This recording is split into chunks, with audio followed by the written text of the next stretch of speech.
There's been a lot of attention and over the years hearing so much about scaling up. And I believe in that notion. I think there's importance to scaling up. I have really come to understand and appreciate that what we are doing is scaling deep.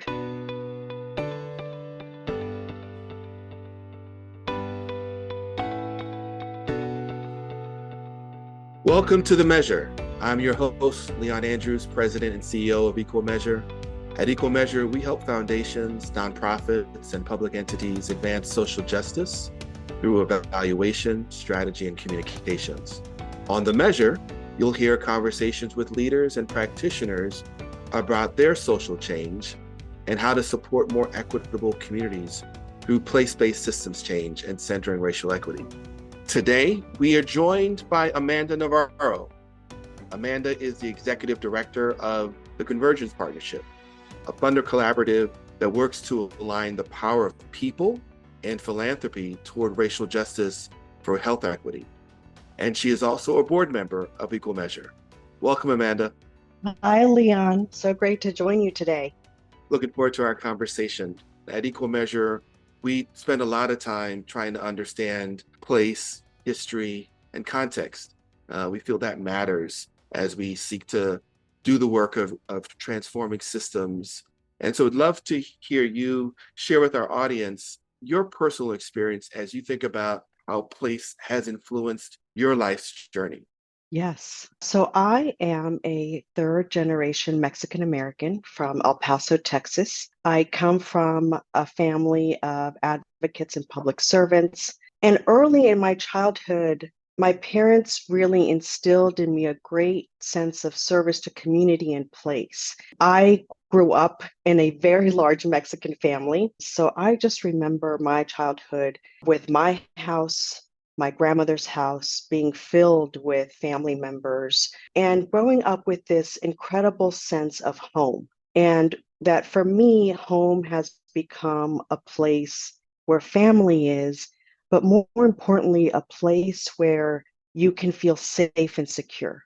Now, in El Paso, it's a city where the majority of the population are Hispanic or Latinx. And it's very interesting as I was reflecting on this question because I had never heard the term minority until I left for college, because in fact, we were a majority in El Paso. So that was something that was very stark difference for me when I left El Paso and going to upstate New York to go to college, and then in other cities about this idea of being a minority and the feeling behind that, which is so antithetical to the feeling of home and a sense of community. And then on the other hand, living along the border, there's a beautiful and rich and unique cultural context and culture along the border that really does lift up and celebrate the Mexican and American cultures and traditions and languages, and a real melding of the two. At the same time, living along the border, you quickly become aware of the stark differences between communities. At the time, I didn't quite understand what were the root causes of these disparities. And along my equity journey, I have both taken the joy and the pride of my ancestors, of my heritage, of my cultural traditions, but at the same time has also made me painfully aware that the story of this country is in large part a one about exploitation, extraction, oppression, and violence towards Black and Brown people. So for me, working to fight and realize justice, equity, and liberation for children and families and communities of color is my calling and life purpose, and is something that I have been aware of since a very early age. Yeah, thank you for sharing that. You started to mention Convergence Partnership, and for our audience, that may be familiar or may not be familiar, it started actually, where we met when you were at PolicyLink in 2007. It was initially called HEAL, the Healthy Eating and Active Living Convergence Partnership, which was addressing the rising rates of chronic disease and associated health inequities.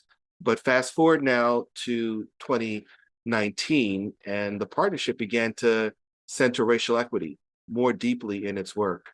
I'd love for you to share, how did the partnership, and maybe how and why did the partnership make that shift to centering racial equity? Well, I am honored and proud to say that I have been part of Convergence Partnership in leading the work of the partnership over the last 15 years. And as you mentioned, the focus was the founding members' collective vision of healthy people, healthy places. And this was really at a time when we were seeing increasing rates of childhood obesity, particularly, but also increasing rates overall of chronic disease in communities of color. The foundations realized that there could be so much power and greater impact if they came together than working alone. And in that first decade of the work, the partnership really focused on advancing local and national policy and practice wins that was focused on health equity. Equity has always been at the center of our work. It has always guided the decisions that the partnership has made. Now, jump to 2019, where our national political environment had changed drastically. The partners took a pause to ask themselves, one, does Convergence Partnership still need to exist? Two, if so, what do we need to be doing now to really not only meet this moment, but to really meet the needs and the priorities of Black and Brown communities? And three, what do we need to be doing differently internally and externally? So the first commitment that the funders made was really understanding that we needed to be much more explicit about racial justice and equity as a pathway towards health equity. So understanding that a primary driver of health inequities is structural racism and power imbalances. And we also pivoted from having a collaborative that determined the policy agenda to one where we really wanted to be community determined and have the community determine what are the policy priorities they wanted to move in their places. As you were talking about that, I know that the Convergence Partnership talks a lot about catalyzing transformative practices that reimagine the relationship between funders and community. And I'm love to hear you share more with our audience what that looks like, and more so how that's aligned with the new North Star that you're talking about.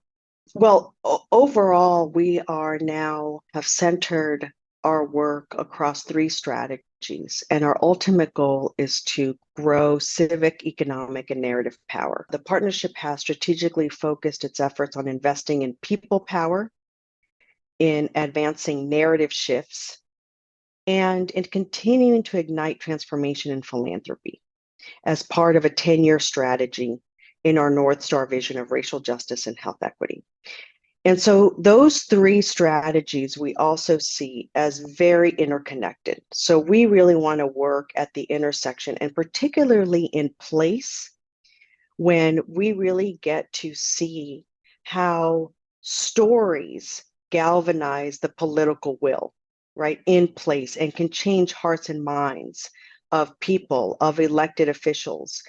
And what we're starting to understand is that growing people power is multifaceted, is complex, and it really requires deep long-term investments, and requires deep relationship building, and requires understanding the ways that power, community power, comes into play and manifests. So what I mean by that is, for example, the work that we're doing in the 6 places that we're investing in, which include Chicago, Illinois, Buffalo, New York. Those are our two large metro regions that we are investing in. We're also in 4 states: Missouri, Kansas, Louisiana, and California, and specifically in California and the San Joaquin Valley, to shift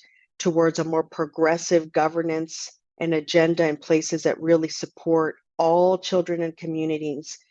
Then places are going to be at different phases of that journey in building that organizing infrastructure. So a California is very different than a Kansas or a Louisiana or Buffalo, New York. Missouri, for example, in Kansas City, we are supporting an award-winning series of films and curriculum that features Black and Latinx community change makers from Kansas City to be able to really rewrite the narratives of that community and that context in that place. And so those films are weaving stories together with data and illuminating the complexities of structural inequalities. At the same time, in Hutchinson, Kansas, we're supporting an organization that is really reshaping the narrative and the acknowledgement of what leadership looks like and cultivating leadership in a really care-centered way. So I could go on with all the other places that we're in, and including 2 tribal communities in Louisiana who are not just focused on providing mutual aid and direct service, but also looking at long-term environmental and climate change issues. The last thing I will say is this. There's been a lot of attention, and over the years, hearing so much about the focus on scaling up. And I believe in that notion. I think there's importance to scaling up. I have really, in the work that we're doing through Convergence Partnership, really come to understand and appreciate that what we are doing is scaling deep. So we hope that Convergence Partnership is catalyzing those efforts and being the impetus for building those organizations and strengthening the organizational infrastructure in these places, and that by going deep with local and regional funders, we will have that type of organizing infrastructure no matter who is in office. Well, Amanda, really appreciate all of those reflections. I mean, listening to the 3 strategies that you talk about, the people power, the narrative power, the economic power, transformation of philanthropy, using that to guide the deep investments that you're doing in these 6 places, cities and states, regions, to the examples of kind of what does it look like to advance these strategies. What do you feel like still needs to be learned or unlearned as we're still doing this work, as we think about the scaling deep and even what it looks like to scale deep and scale up to really do this work?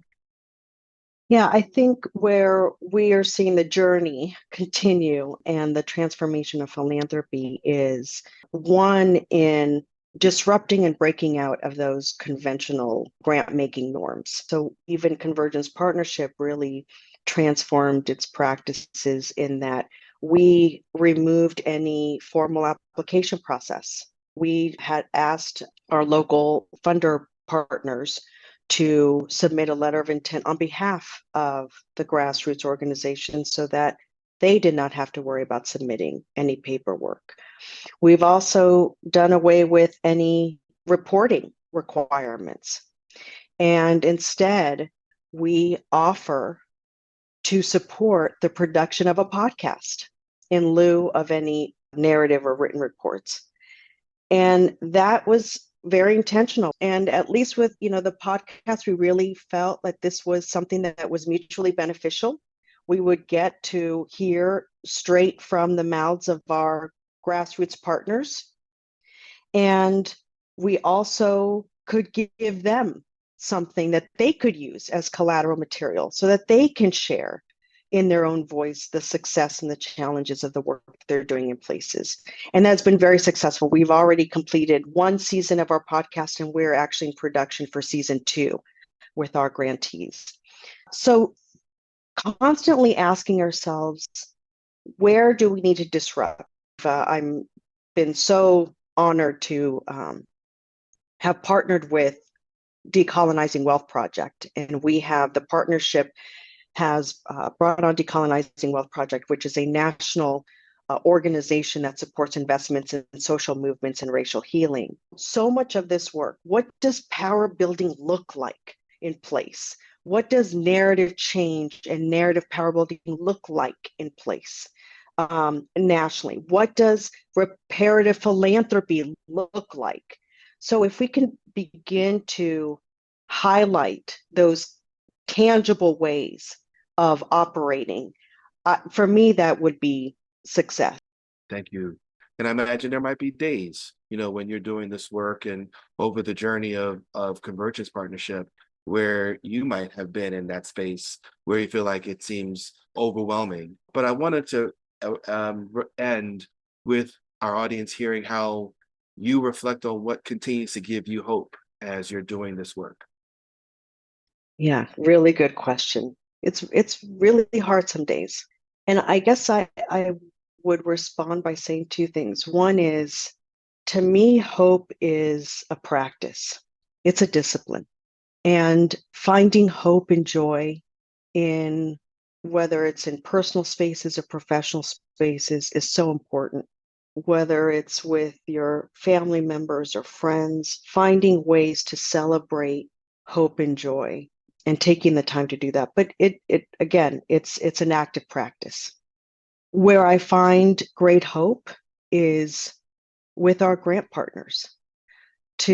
I just gave you such high level examples of the work that we're doing, but to have the opportunity and the privilege to sit down and have conversations with the people that are at the front lines of these fights, they are our justice warriors. They are our healers. They're our torchbearers. And if there is any little bit that I can do, that Convergence can do to continue to support them and their well-being, I hope that's what we're doing. And when there are moments where I think this is impossible, I get to hear a story of what is possible. And that's amazing. I love that. Thank you for being our guest, Amanda. I wish we had more time, but really appreciated the conversation we had today. Thank you. And thanks to our listening audience for tuning in. Be sure to rate, comment, and subscribe to The Measure. You can also learn more about Equal Measure by visiting our website, equalmeasure.org. I'd like to leave you with a quote inspired by my conversation with Amanda. It comes from the late Claudette Colvin. Before there was a Rosa Parks, there was a Claudette Colvin. And she says, I knew then and I know now, when it comes to justice, there is no easy way to get it.